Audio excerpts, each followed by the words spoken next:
Hello, Justin. Hello, Timmy. Thank you so much for joining me today. How are you guys? Hello, big hello from Buenos Aires. How we doing? I'm good. I'm good. I'm super excited about this. Tell me about your business, Chicken Bros. You guys are the bros. We are. If you actually see from our logo, two rows, the anamorphic chickens and ourselves. That was myself, and that was Timmy. And I think it's a fun place to start. Because that's kind of how this thing started, all with the logo. We were just, two friends. We've known each other now for about 4 years, and we used to be roommates, and we kind of did everything together. And one day we were decided to have a little barbecue for our friends at our house. But here we are in Argentina, which is like the capital of meat consumption. And we just happened to have a week where we had, I think, 3 or 4 other barbecues at people's homes. Mhm. And basically, by the time it hit the time for our barbecue, we were just had the meat sweats, and we were like, no more steak. So we pulled an audible, and instead of doing steak or doing what you typically do at a barbecue here, we ended up doing chicken wings. Just because we're both, from the U.S., we love wings, and Argentina, they're not really a thing. It's a discarded piece of food from the chicken, and chicken itself as well is also not very consumed in other countries. So for us, it was a cool way just to do something that kind of reminds them of home and show our friends, not just our friends from the U.S., but our friends who are from Argentina, our friends who are from Europe, a little bit of what Americans do. Right, and also just to add to that, the other big piece that was missing was we missed chicken wings, but of course chicken wings are chicken wing, but we missed all the sauces that go on it. So basically down here in Argentina, in Buenos Aires, there's no hot sauce, there's no bold flavors at all. Basically, you put black pepper on something, and people freak out and start looking for milk and water to wash their mouths out. So this was kind of a combination for Justin and I to start playing with some cool flavors, introducing flavors, and introducing the chicken wing concept to get to some open, eager stomachs. So we actually made a little Facebook event. We had a little poll for which sauces would you like to try. We made a bunch of different sauces. Some wings we fried, some we did on the grill, and just sort of had a really fun day. Mhm. And we did this because we love to host, we love to have friends over, and all of a sudden we looked around and we saw, our American friends loved it. That was, oh yeah, this is great, da da da. But what was interesting to us that we saw a bunch of Argentines and a bunch of Europeans kind of like, oh my God. We're like, wow, Chicken wings, they're bro. wings. Like, there's no science behind it, right? I think that's when the first sort of indication kind of slipped through our head that there could be something interesting here. And our friend too, one of our friends was like, hey, you guys should really think about selling these. He's like, I would definitely buy them, like delivery once a week, and we'll just like get them. And I was like, okay, well, this is interesting. But we both at the time had full-time jobs. I come from a consulting background, working for a strategy consulting firm focused on pharmaceuticals and consumer goods. And then Tim worked for a Wi-Fi startup, selling hotspots around the country. So we both had our own things going on. It was just for fun. It was kind of like whatever. I think it was one of those things that we kept sort of joking about for the next couple of weeks, kind of like, what if we made a chicken business? How funny would that be? It's a far cry from where you both started. So what would you say is the specific problem that you saw for the people you serve? You kind of alluded to it a little bit, just that we're in the land of beef. I'm in Argentina here as well, with you guys as well. And then people just don't get too much spice. But what would you describe as a specific problem that you all are solving with Chicken Bros? Well, probably, maybe not so much a problem. Probably the problem is the lack of different, introducing chicken first of all, but people are so stuck on trends here, and people are so stuck on hamburgers, meat, as you said, people do sushi. We just started seeing barbecue, kind of smoked meats start getting popular. And basically we basically saw the trajectory of people being more open-minded to more food options. Mm-hmm. And basically the need that we were filling was people were being more and more open to new foods, especially from the U.S. We saw that there was a lot of U.S. bars that were opening and would be slammed, but with food that was you wouldn't even serve in the U.S. Right.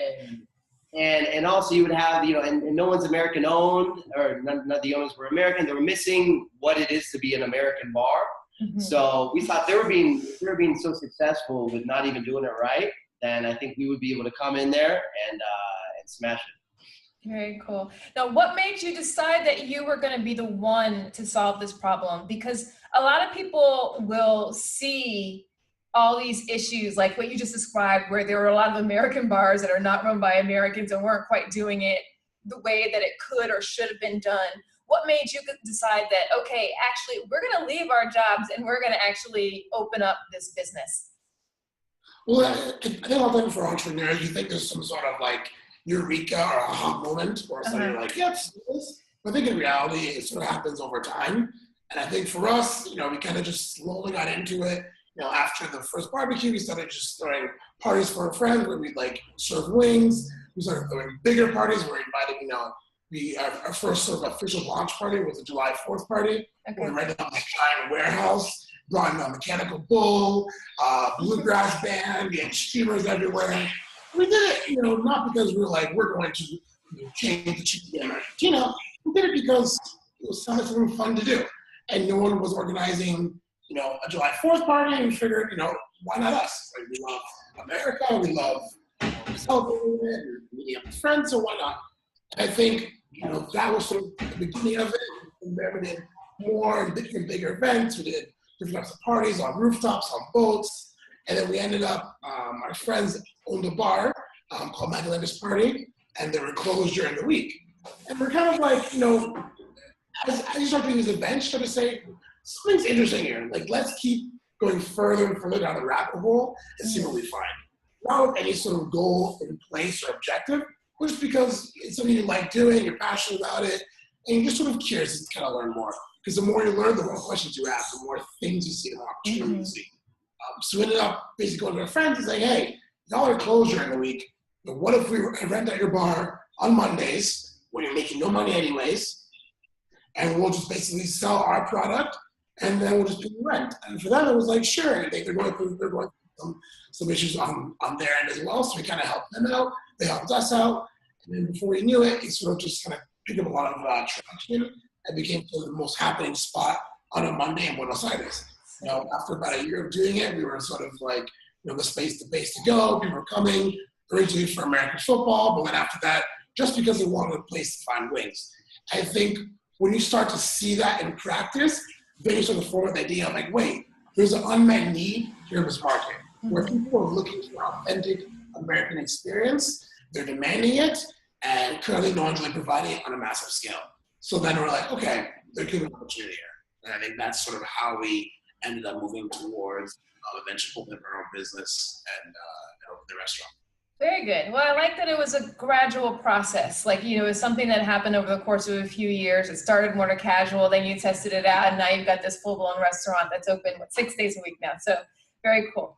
Let's transition a little bit and talk more about your experiences as entrepreneurs and just all the things that come with that. So tell me about the biggest barrier and mindset that you all experienced that you feel limited your success in some way, and how did you overcome it?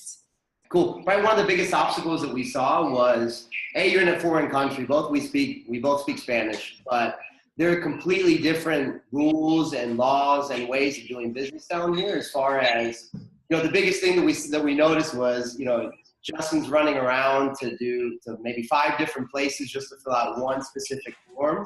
So as opposed to in the States where everything is super spelled out, super regulated, I would say almost far further to the right, where you can send forms in online, and one quick Google, you'll figure out how to take care of all the steps as far as opening up the business, creating your your LLC or your corporation. But here, everything is super blurry. So what we had to do is we had to rely on tons of different friends, different people, different associates, or different people that had opened up different restaurants to get an idea of how do we do this as efficiently as we can, and how do we know that we're doing it right. Again, there really isn't a book or a website you go to. You have to do this, this, this.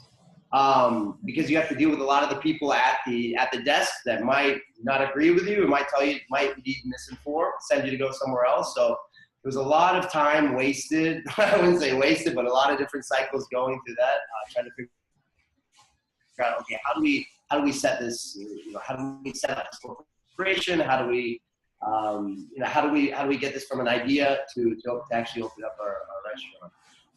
So I guess, things not being clear is the hardest part, is one of the hardest parts, and just kind of running back and forth.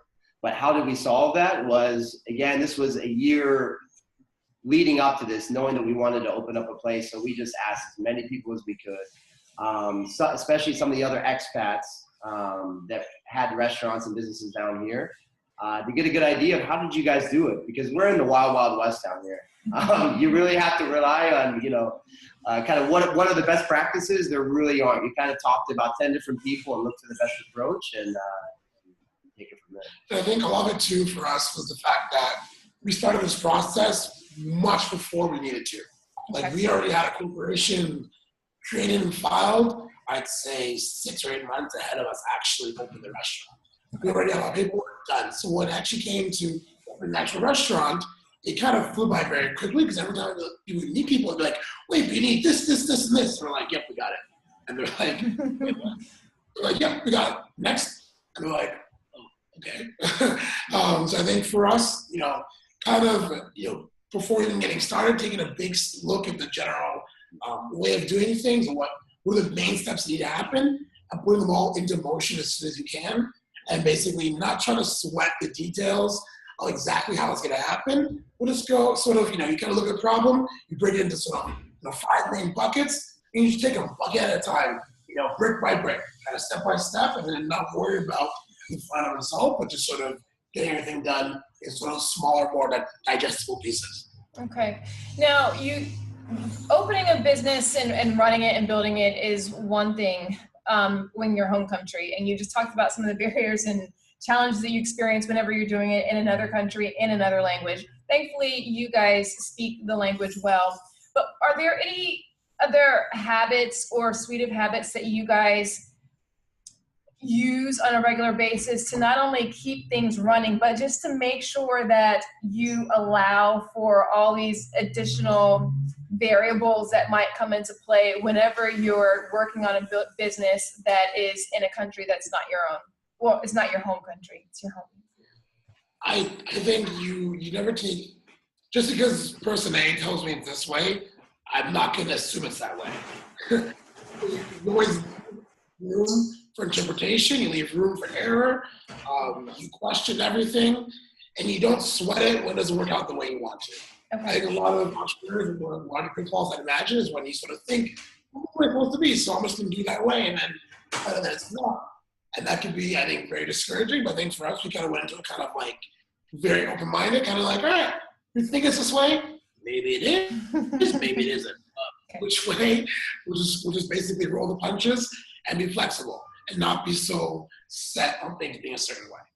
And also the one more thing to add on to that is actually running the company, having employees. Everyone comes down. A lot of people in Buenos Aires, Argentina, are very kind of just passive with things. Like, that's the way things are down here. Whether it's people coming in on time, or whether it's correctly, it's whether giving that extra plus. And we came in saying, well, we're not going to do that. We're going to run this how we would normally run it in the States. Bring that same ideology down here.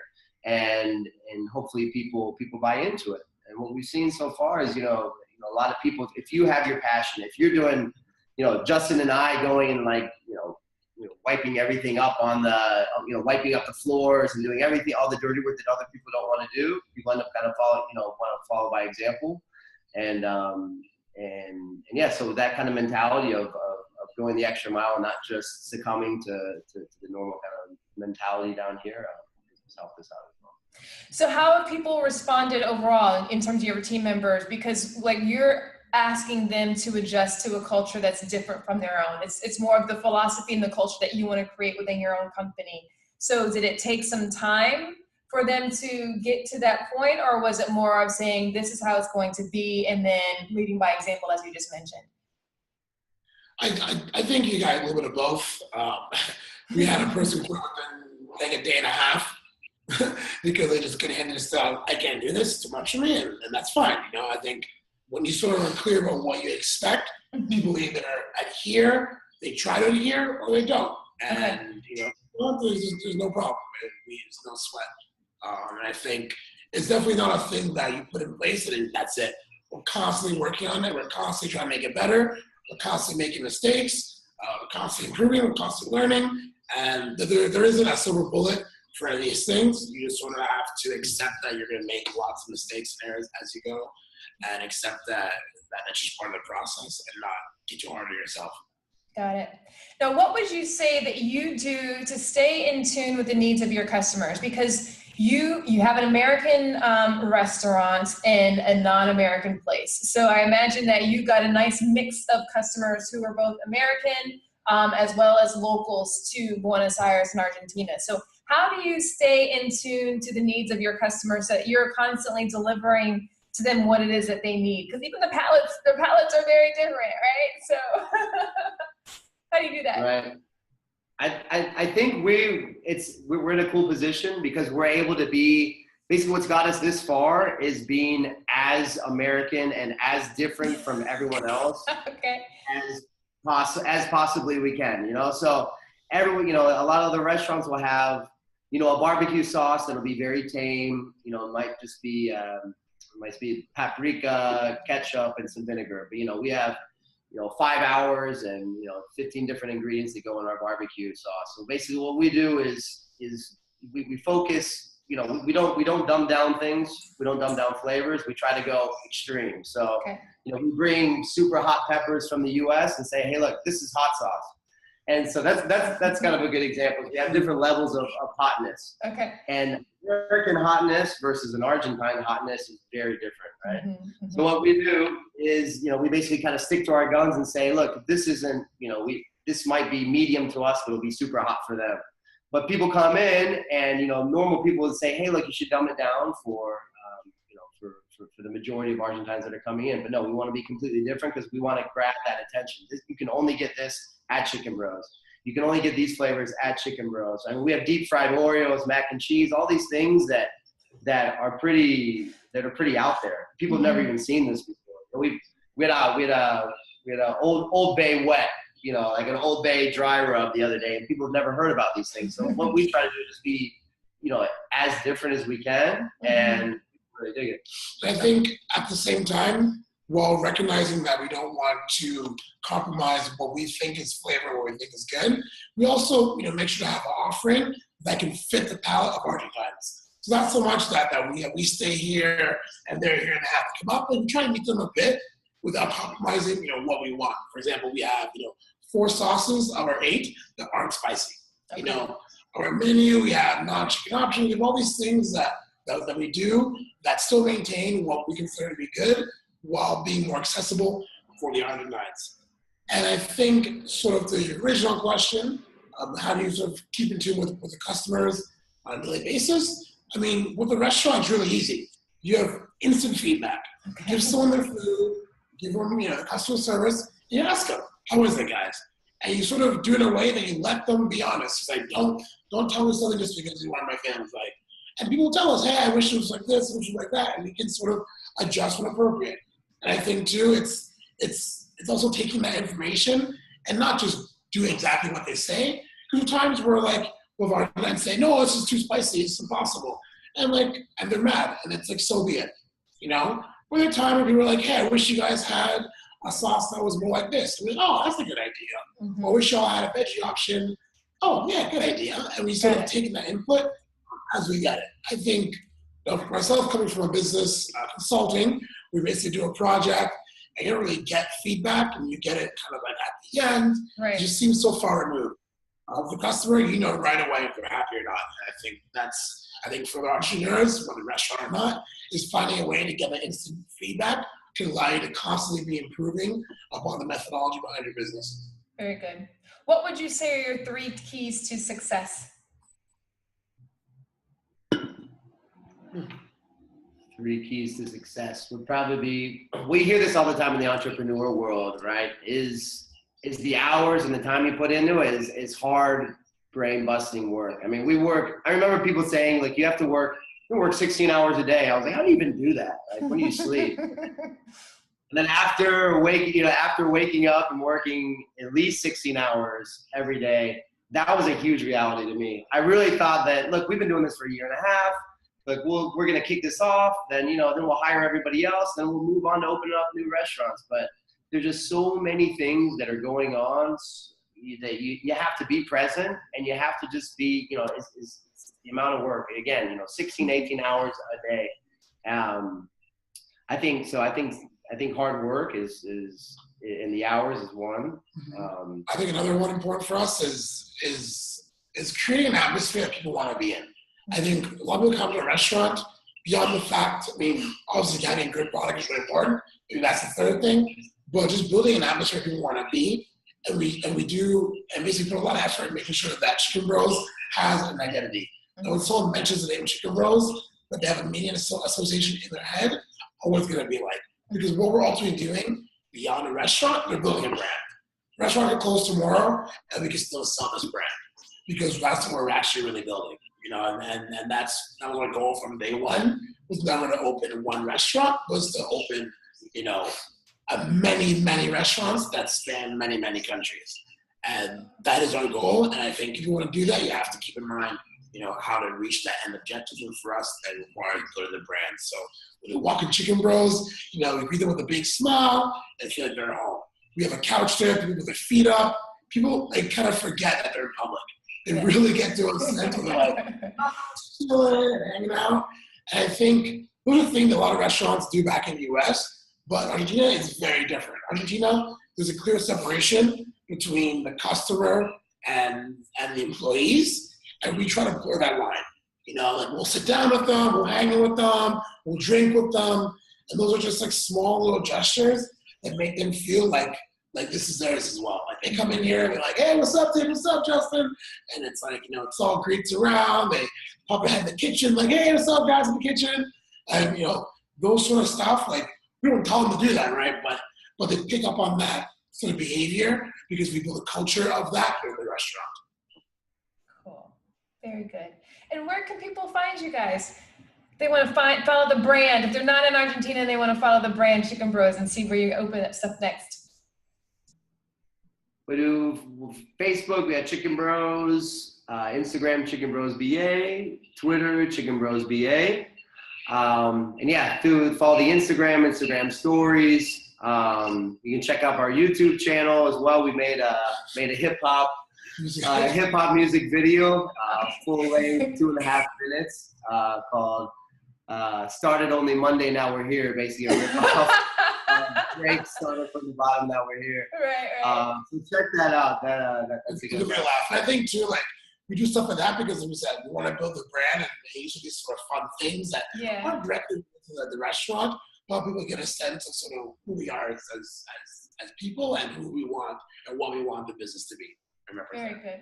Well, before I let you go, I do have one other question to ask, just to dive inside the heads of the Chicken Bros a little bit more, and that's to deliver a line from a movie that speaks to you guys and explain why you chose them. Right. Well, from the great Jedi Master himself, Yoda, he has a great line that says, "Do or not do, there is no try." Mm-hmm. And as an entrepreneur, especially with investment, with having tons of investors that you have to pay back, you have to do. For us, there is no time. You have to do. So I think that's what motivates us, what keeps us going. We didn't have a blank check from mommy and daddy, or, basically we owe money to a lot of different people, and we need to make this work, COC, as they say down here. So whether that means going out and grabbing, finding any way to get people in, giving free samples, all that has made us work super hard and be able to blow up as fast as we can, because there is no try, there is no room for failure. Sweet. Sweet. I love it. I love it. All right. Well, guys, this has been super fun. Thank you so much for stopping by and sharing your experiences with us. I have to come back to Chicken Bros very soon to get my gluten-free waffles for chicken and waffles. But thank you so much. It's been a blast. I got to go check out that rap video now too. Yeah, okay. All right, bye-bye now. Thank you so much. Thanks.